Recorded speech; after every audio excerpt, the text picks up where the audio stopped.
Amada igreja, por favor, abra comigo a palavra de Deus, lá no livro de Josué, capítulo 14. Josué, no Antigo Testamento, capítulo 14. Quero meditar com vocês hoje o trecho das Escrituras que vai dos versos 6 até o 15º, dos versículos 6 até o 15. Deixe sua Bíblia aberta aí em Josué, capítulo 14. À medida que a gente for lendo o texto, vocês vão entender por que eu falei que a palavra de hoje era promisa, não é mesmo? De uma forma carinhosa, logicamente, mas também eu sei que hoje eu prego a palavra de Deus e eu sei que essa palavra hoje é principalmente para aqueles que já não se sentem mais tão jovens, para aqueles que, assim como eu, já passaram um pouquinho da casa dos 30, da casa dos 40, e aí vem aquela crise, não é mesmo? Que a gente olha para trás e a gente percebe que nós não alcançamos tudo aquilo que sonhávamos ou os objetivos que tínhamos na vida. E às vezes o tempo vai passando ainda mais, e a gente vai se questionando quando as dores vêm, quando os joelhos já vacilam, quando a visão já embaça, a gente vai se questionando: o que eu tenho ainda para fazer nessa terra? O que Deus tem ainda de propósito para a minha vida? Eu quero meditar com vocês nesse texto que nos conta sobre a fé de Caleb. Vamos ler? Josué capítulo 6, capítulo 14, a partir do versículo 6, diz assim: Chegaram os filhos de Judá a Josué em Gilgal, e Caleb, filho de Jefoné, o quenezeu, lhe disse: Tu sabes o que o Senhor falou a Moisés, homem de Deus, em Cades-Barneia, a respeito de mim e de ti. Tinha eu 40 anos de idade quando Moisés, servo do Senhor, me enviou de Cades-Barneia para espiar a terra. E eu lhe relatei como sentia no coração. Mas meus irmãos que subiram comigo desesperaram o povo. Eu, porém, perseverei em seguir o Senhor meu Deus. Então Moisés, naquele dia, jurou, dizendo: Certamente a terra em que puseste o pé será tua e de teus filhos, em herança perpetuamente, pois perseveraste em seguir o Senhor meu Deus. Eis agora, o Senhor me conservou em vida como prometeu. 45 anos há desde que o Senhor falou esta palavra a Moisés, andando Israel ainda no deserto, e já agora sou de 85 anos. Estou forte ainda hoje, como no dia em que Moisés me enviou. Qual era a minha força naquele dia? Tal agora para o combate, tanto para sair a ele como para voltar. Agora, pois, dá-me este monte de que o Senhor falou naquele dia, pois naquele dia ouviste que lá estavam os anaquins e grandes e fortes cidades. O Senhor, porventura, será comigo para os desapossar, como prometeu. Josué o abençoou e deu a Caleb, filho de Jefoné, Hebrom em herança. Portanto, Hebrom passou a ser de Caleb, filho de Jefoné, o quenezeu, em herança até o dia de hoje, visto que perseverara em seguir o Senhor, Deus de Israel. Dantes, o nome de Hebrom era Kiriat-Arba. Este Arba foi o maior homem entre os anaquins, e a terra repousou da guerra. Nós vivemos hoje num mundo, como eu disse, que às vezes as pessoas, quando elas vão ficando um pouco mais velhas, para a nossa sociedade, elas perdem o seu valor, não é mesmo? Eu sei que isso parte da nossa cultura externa, às vezes isso parte até mesmo da nossa cultura dentro da igreja, porque nós não valorizamos tanto aqueles que têm sido fiel ao Senhor ao longo da sua vida. Mas é fato que a nossa sociedade não dá o devido valor, despreza a força, despreza o vigor, despreza a sabedoria daqueles que já têm os seus cabelos embranquecidos, daqueles que já talvez não dispõem de tanta força como Caleb aqui, para tocar os seus negócios, para fazer e cumprir as suas tarefas do dia a dia.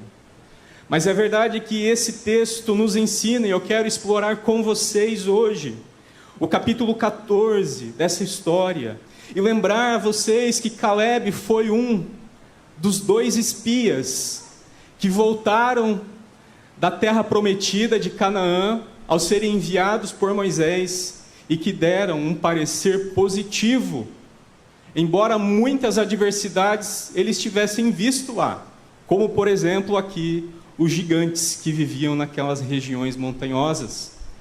Ao contrário de Caleb e Josué, que foi outro amigo que trouxe um parecer positivo de confiança ao Senhor, na fidelidade do Senhor, os outros 10 irmãos, cada um representante de uma tribo de Israel, trouxeram notícias que o texto bíblico, lá em Números capítulo 13 e 14, diz o seguinte: a fala deles chegou a derreter o coração do povo, de tanto medo, de tão desesperador que foi o relatório deles. Eles olharam para aqueles gigantes, para todos os problemas que eles deveriam enfrentar ao entrar em Canaã, e eles disseram: olha, é muito difícil, lá existem homens gigantes que nós diante deles somos como insetos, nós não passamos de insetos, não temos como vencê-los.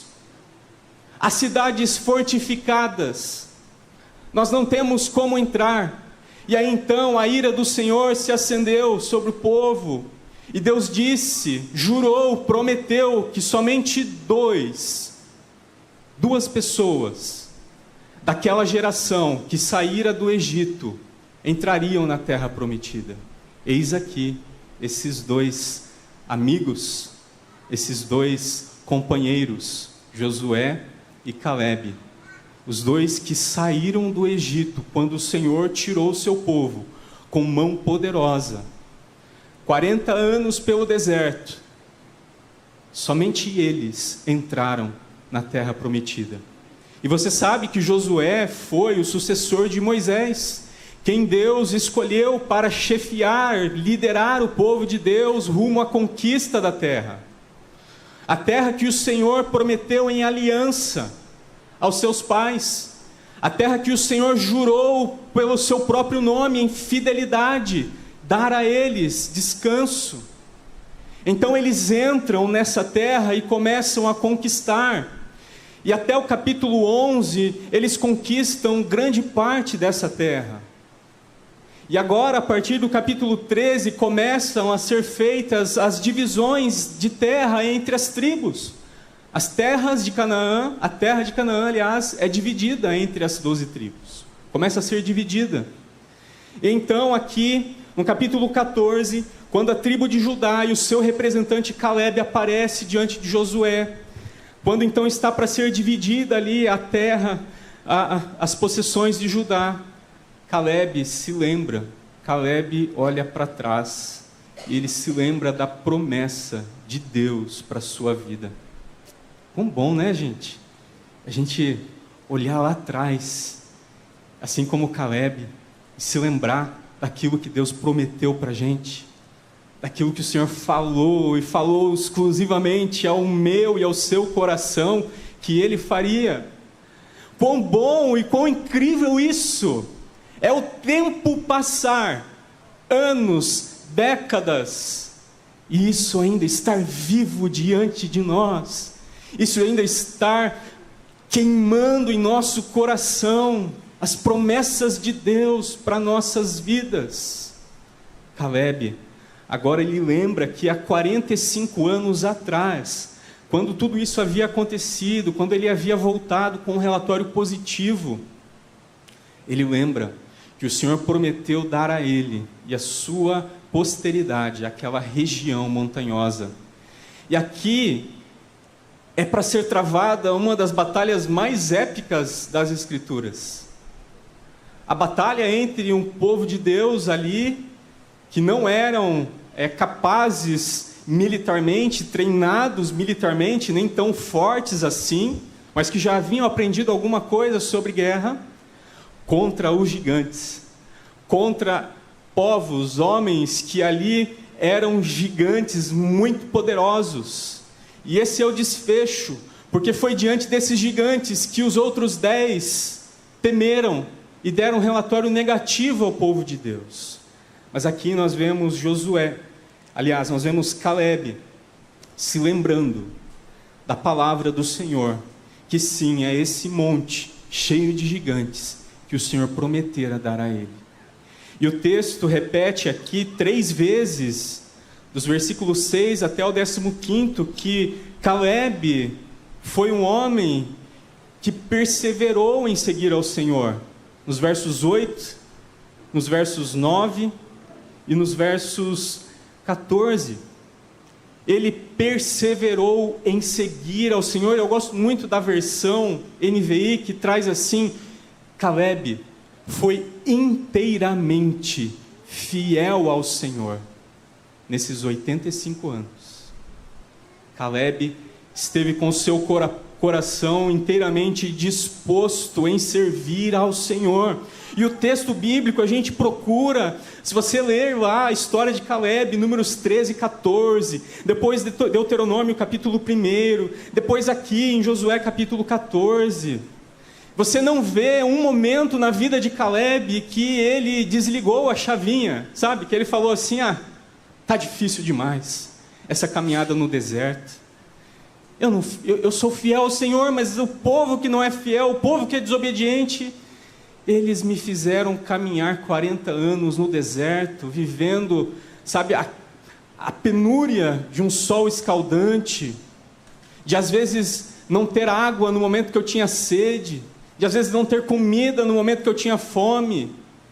Ele tinha tudo para reclamar ao Senhor, ele tinha tudo para se desviar do Senhor, mas o texto diz que ele permaneceu inteiramente fiel a Deus, mesmo diante de toda a adversidade da caminhada no deserto, durante 40 anos, por causa da incredulidade dos outros.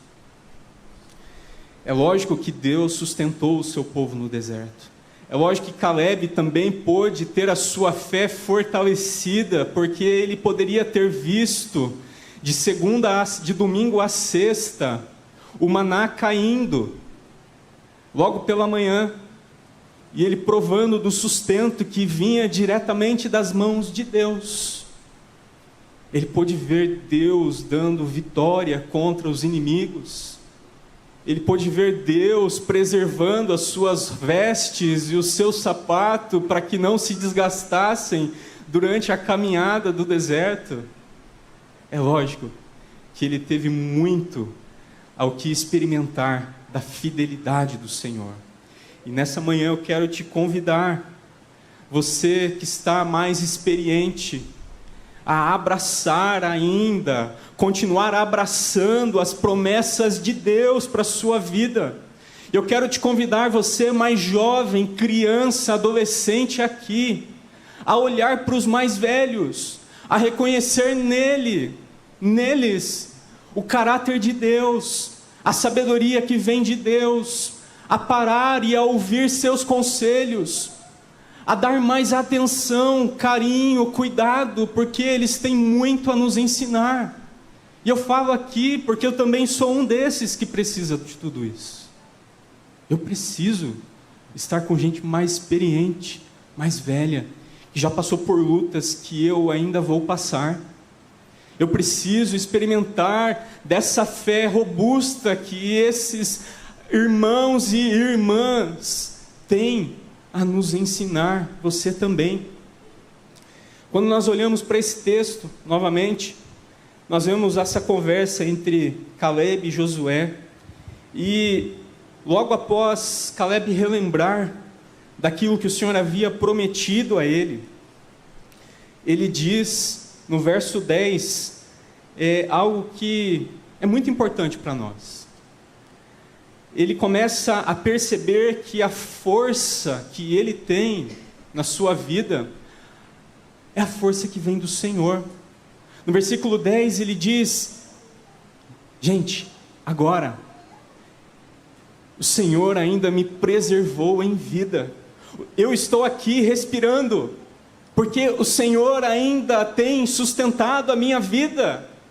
Eu estou aqui diante de você, Josué, porque Deus me manteve de pé até aqui. Ele reconhece que a sua força vem de Deus. Ele reconhece que a sua perseverança não é algo que ele mesmo produz, que ele mesmo entrega a Deus como um mérito. Não, Deus é com ele, Deus tem sido com ele, e ele reconhece isso, a fidelidade de Deus em preservar a sua vida. Certamente eu e você jamais temos motivos para dizer algum dia a Deus: Deus, me leva, porque já não tem mais nada para eu viver nessa terra. Deus, diante das frustrações, do desgosto, da angústia, tira a minha vida, porque já o meu tempo se acabou nesse mundo. Não tenho mais o que fazer, eu já vi de tudo. Nunca diga isso a Deus. Perceba, Caleb, ele olha para o seu passado e para o seu presente agora, e ele enxerga que estar agora vivo no presente, nesse momento, é porque Deus tem uma obra a continuar através da vida dele. Deus tem planos a realizar através da vida dele. Meu irmão, minha irmã, Deus tem planos a realizar através da minha e da sua vida. Deus ainda tem te mantido de pé, vivo, talvez mais forte ou mais fraco, talvez ainda andando com dificuldade, talvez tomando alguns medicamentos, mas Ele tem propósito e planos na sua vida. Reconheça que estar agora vivo é uma dádiva de Deus, não importa o que nós tenhamos enfrentado ou estejamos enfrentando, porque o Senhor permanece comigo e com você, para nos conduzir aos seus propósitos. Eu gosto muito daquele versículo de Isaías, no capítulo 40, 29, que diz que o Senhor faz forte ao cansado e multiplica as forças do que não tem nenhum vigor. Os jovens se cansam, se fadigam, mas os que esperam no Senhor renovarão as suas forças e subirão tão alto como as águias. É do Senhor que vem a nossa força. Eu e você, como igreja, nós devemos reconhecer que estarmos vivos é uma dádiva de Deus e uma responsabilidade, porque o Senhor tem uma tarefa, uma missão para a sua igreja. Aliás, o Senhor chama a sua igreja a fazer parte da sua missão, a trabalhar na sua missão. Quando nós olhamos para a conquista da terra de Canaã, nós não devemos olhar para a vida de Caleb e achar assim: poxa, Deus tem apenas um objetivo individual de prosperar Caleb na terra, de fazer as coisas boas acontecerem na vida dele, para ele desfrutá-la com toda a sua família. O propósito de Deus é um propósito redentivo. Deus tira o seu povo do Egito, e Deus está conduzindo o seu povo para uma terra de descanso. Muitos consideram o livro de Josué um paralelo de Atos no Novo Testamento, porque Josué, Caleb, a vida destes homens de fé, das mulheres de fé que são relatadas aqui, como Débora em Juízes, como Ana, elas apontam para Cristo Jesus. Jesus foi aquele que perseverou em obedecer, em ser fiel ao Pai. Jesus disse aos seus discípulos: eu tenho uma comida que vocês não conhecem. A minha comida é fazer a vontade do Pai. Mais do que a fome que preenche e nutre o meu corpo, eu preciso estar cheio de uma outra comida. É algo que me revigora. É algo que esse mundo não pode oferecer, que é fazer a vontade do Pai. E você sabe que para fazer a vontade do Pai, Jesus, Ele veio a esse mundo. Ele foi desprezado. Ele foi humilhado. Ele foi cuspido. Ele foi esmurrado. E Ele foi conduzido carregando a nossa própria cruz ao monte do Calvário. Ele perseverou até o fim, e quando as Escrituras nos mostram o motivo disso, além de fazer a vontade do Pai, qual foi a intensidade de Jesus, qual foi o coração de Jesus em fazer a vontade do Pai, Ele diz que Ele fez isso com alegria. Ele fez com alegria, porque Ele pôde enxergar através do túnel do tempo, e ver você hoje, sentado aqui, e me ver hoje, salvo, alcançado, sarado, pertencendo à família de Deus, não mais destinado à ira eterna, mas agora tendo por promessa a vida eterna ao lado de Deus. Todos os personagens do Antigo Testamento de alguma forma apontam para Cristo. Caleb, com seu vigor, com sua força em não desistir, em ser fiel, em ser inteiro, em se devotar ao Senhor, aponta para Cristo, que é o nosso modelo maior, que é o nosso Redentor. Sim, a vida de Caleb nos ensina também coisas para a nossa prática individual, do nosso dia a dia. Sabe por quê? Porque às vezes a gente não considera as coisas que nós fazemos no dia a dia como algo que nós fazemos para Deus, como algo que traz glória para Deus. Gente, se eu e você estamos vivos, tudo que você fizer, faça para a glória de Deus. O Senhor tem propósito na tarefa que você tem a realizar esse ano.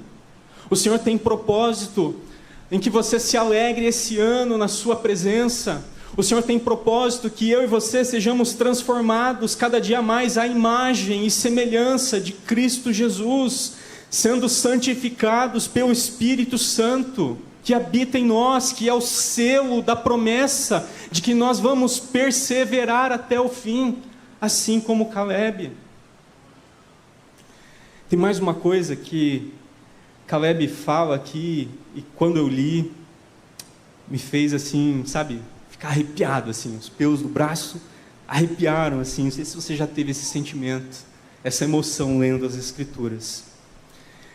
Ele começa se lembrando, depois ele conta para Josué que agora ele tem 85 anos, não é mesmo? 45 anos se passaram, desde aquele momento que o Senhor havia prometido.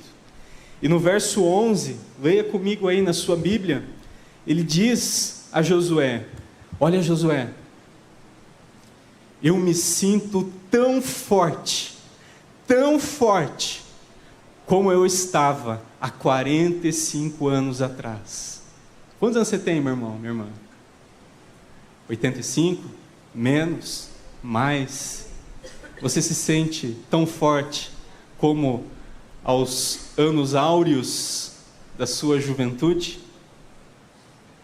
Eu e você talvez não. Eu e você talvez não.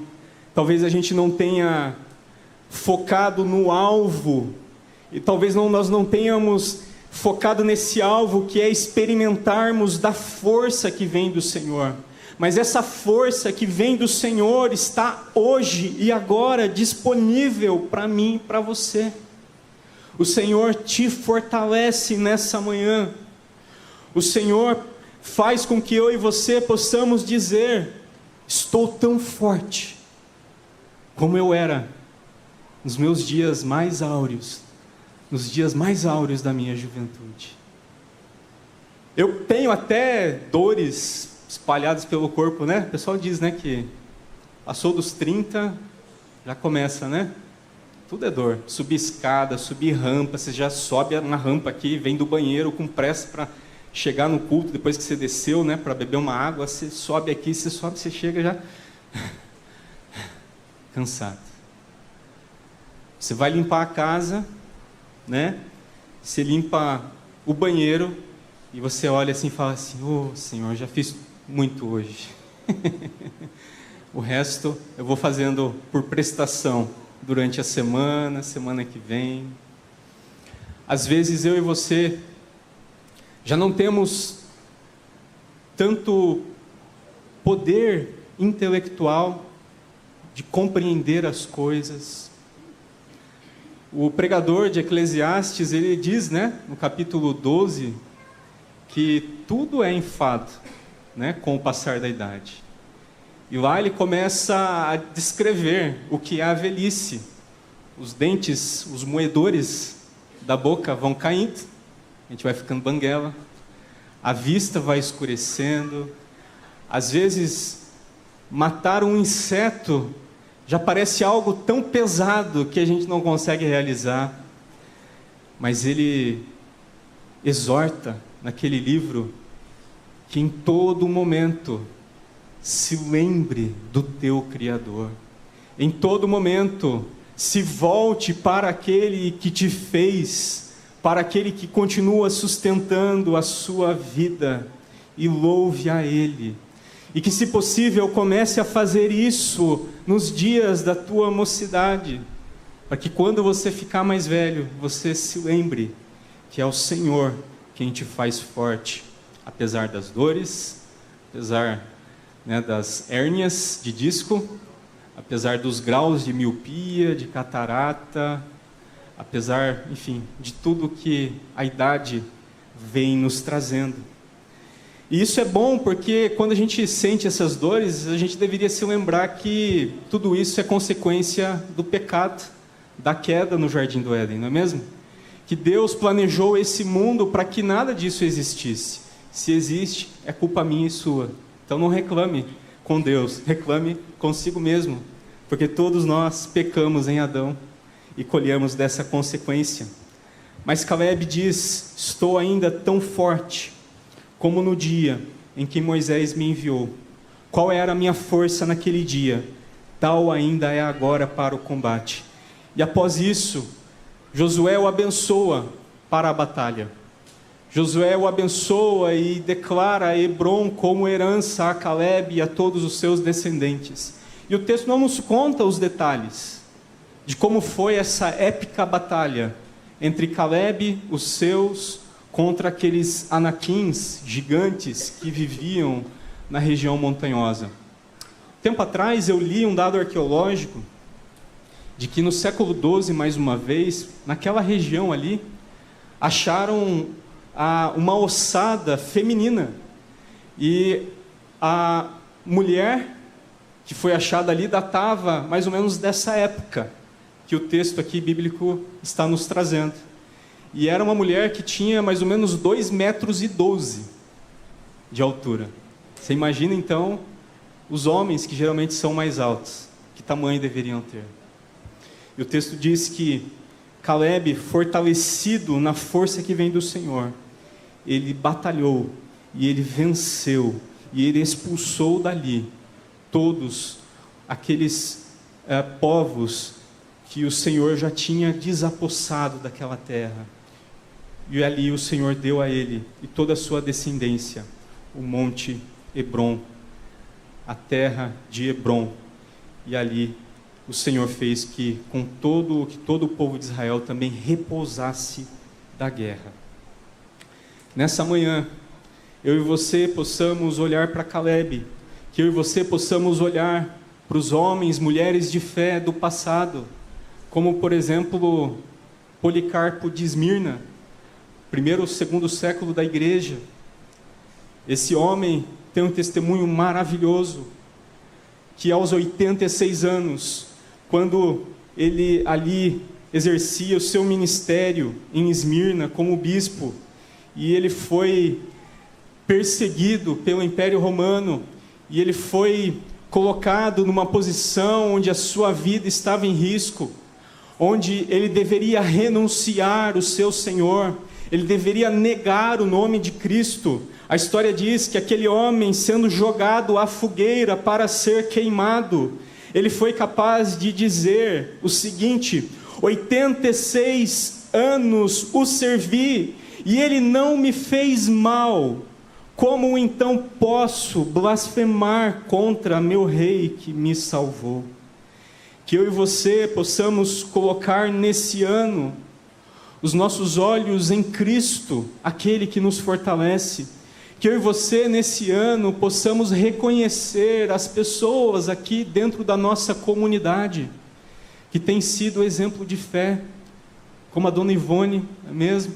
Como o seu Vieirinha, que não está aqui hoje, como tantos outros, que eu poderia citar aqui, e eu até vou parar, para ninguém ficar bravo comigo, mas que são exemplos de fé, que eu e você, meu irmão, minha irmã, possamos crescer juntos, possamos crescermos juntos à imagem de Cristo.